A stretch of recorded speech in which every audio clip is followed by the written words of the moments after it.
लोक माझ्यावर प्रेम करतात कारण मी आडनाव जरी लावत असलो तरी साजेसं काम केलंय मी.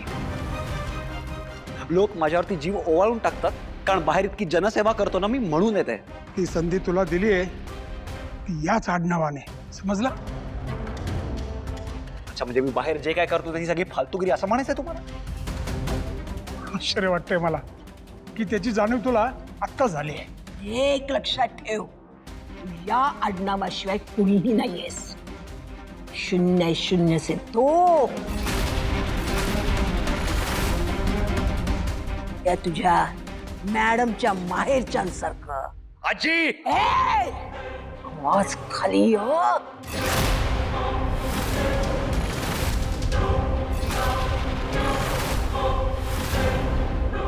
खाली आवाज, ह खाली आवाज. ठीक आहे आजी, माझा आवाज तर तू दाबशील, पण यामुळे माझं ना मत बदलणार आहे ना माझे विचार बदलणार आहेत. आणि ठीक आहे ना, मी मान्य करतो ना की तुम्ही हे आडनाव मला दिलंय आणि हे आडनाव तुम्ही मला दिलंय या गोष्टीचा तुम्हाला प्रचंड अभिमान वाटतो ना? सिद्धू, वाद नको ना वाढवूस. आई, काय करणार आहे मी? गप्पा बसून काही हाती लागत नाहीये घरात. हा टोमणा तुम्हाला होता. अर्थात. ठीक आहे, मग आता मी तुम्हा सगळ्यांसमोर जाहीर करतोय की यापुढे गाडे पाटील हे आडनाव मी लावणार नाही.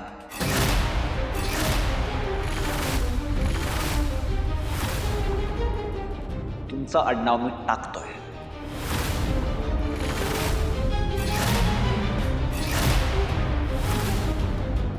यापुढे माझी ओळख फक्त आणि फक्त सिद्धिराज हीच असेल.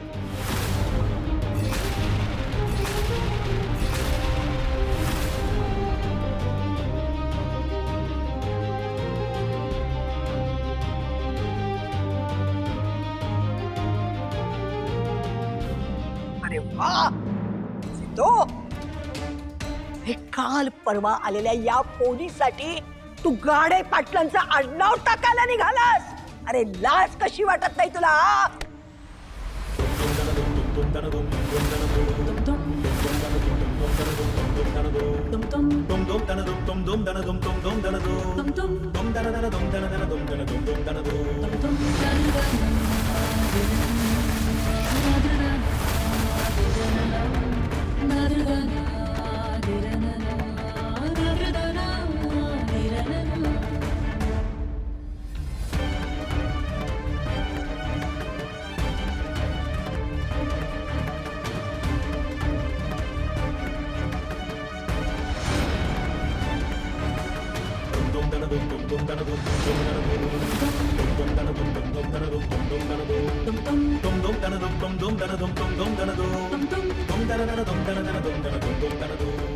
माझ्या नवऱ्याचा विनाकारण कोणी अपमान केलेला मला चालणार नाही.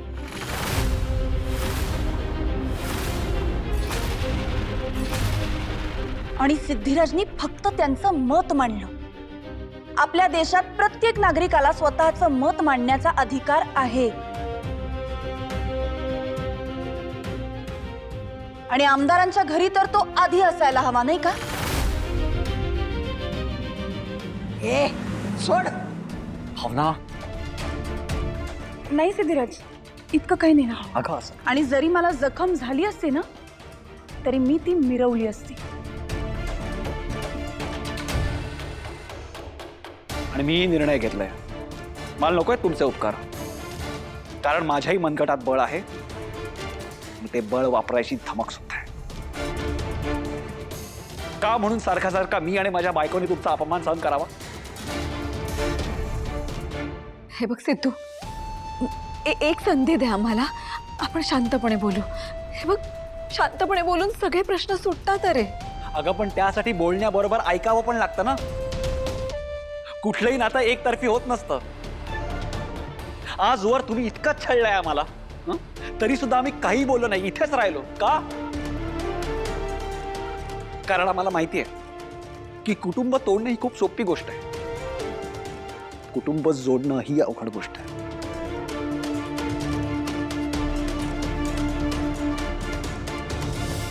ही माझी भावना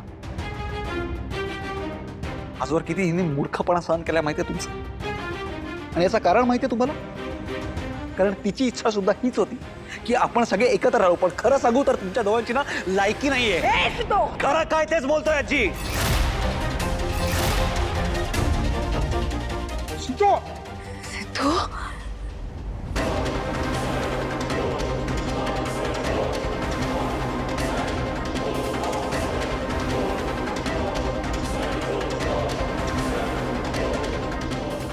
लग्न करून घरात आलेल्या सुनेने कितीही तडजोड केली तरी हिने घर जोडून ठेवलंय हा किताब तुम्ही कधीच देणार नाही. पण कुटुंब जर तुटायची वेळ येत असेल तर सगळी बोटं मात्र तुम्ही सुनेकडेच करा, मग तू कोणाचीही असो. आजवर आहे ना भावनाने गरजेपेक्षा जास्त छळ, अपमान, त्रास जे काही वाटेल ते सगळं सहन केलेलं आहे. पण आता नाही. आता तुमचा महाल, तुमचं घर, तुमची सत्ता, तुमचा पैसा सगळं तुमच्यापास आहे. यातला काही आम्हाला नको आहे.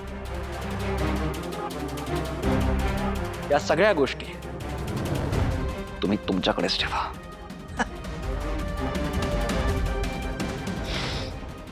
मी आणि भावना या घरातून कायमचे निघून चाललो.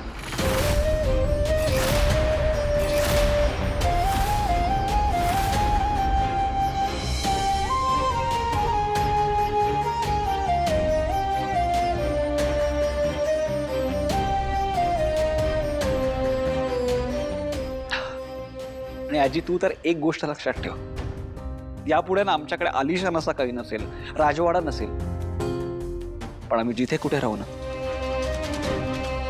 तिथे राणी बनवून ठेवीन तिला.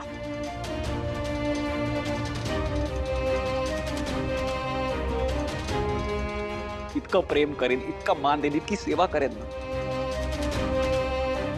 की हे घर सोडल्याचं आम्हाला दोघांनाही कधीच पश्चाताप नाही होणार.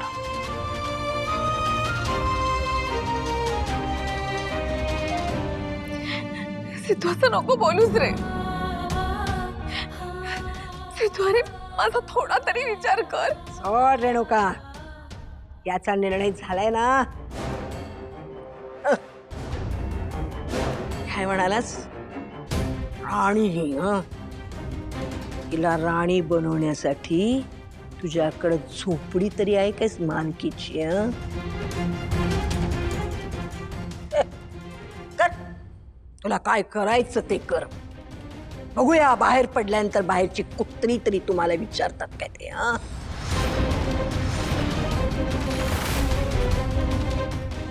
अरे पण सिद्धू, तू कुठे जाणार आहेस? हे सगळं कसं मॅनेज? आता तुम्ही बघाच की आम्ही दोघं काय करतोय ते.